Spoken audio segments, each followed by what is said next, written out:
আসসালামু আলাইকুম। সবাই কেমন আছেন? আলহামদুলিল্লাহ, আল্লাহর অশেষ রহমতে অনেক ভালো আছি। তো এই যে আজকে ছাদে আসছি মেহেদি পাতা নিতে। মেহেদি পাতা পারবো মন ভরে।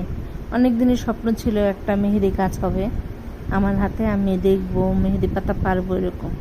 তো এই গাছটা আজকে 1-1.5 বছর যাবৎ এই যে এখন আজকে আসছি।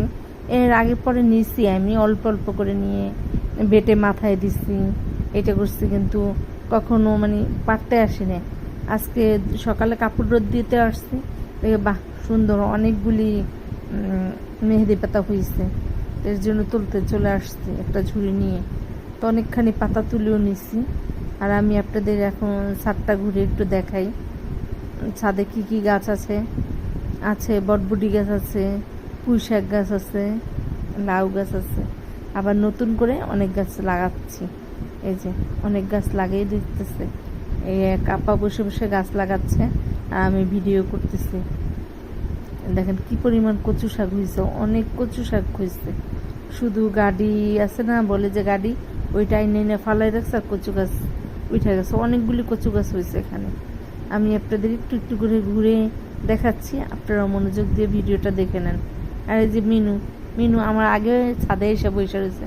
ও নিচে বসে শুনছে আমি ছাদে যাব, আইসা দেখি ও ছাদের উপর বসে রয়েছে।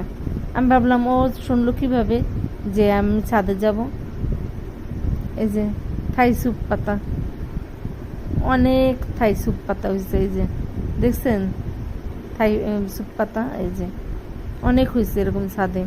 আর অনেক ধরনের গাছ আছে ছাদে, নয়নতারা। তারপরে এখানে দেখেন কি পরিমাণ ধনিয়া পাতা হয়েছে, শুধু ডাটাই না লাগাই থুইছি, তাতেও ধনিয়া পাতা হয়ে রয়েছে। অনেক দিন হয়েছে আমি ছাদে আসি না, এর জন্য দেখাও হয়নি। আজকে হঠাৎ করে সকালে আসছিলাম কাপড় রোদ দিতে, আইসা দেখি যে অনেক গাছে টুকিটাকি হয়েছে।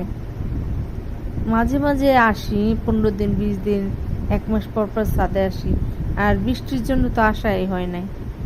এখান থেকে আমি পুদিনা পাতা নিয়ে গেছিলাম নিচে আম ভর্তা খাওয়ার জন্য।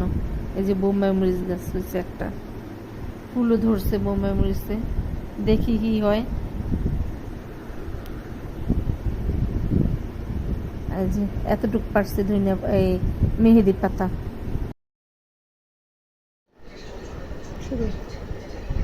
এটা হলো গিয়ে আম ভর্তা, বুঝছেন? এই জ্বরের ভিতরে যে খাবেন অনেক উপকার আছে।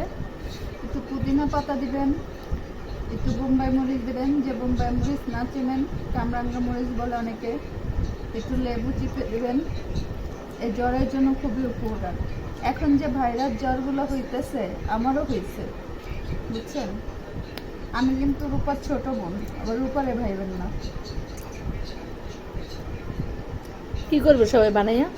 বানিয়ে খেতে হবে, তাহলে জ্বরের অনেক উপকার হবে। এটা তো বলতে হবে যদি রাইখে দেখি। না না, রাইখা দেবেন না, সবাই খেয়ে ফেলবেন। রাইখা দিলে পরে আর ভাগে পাবেন না।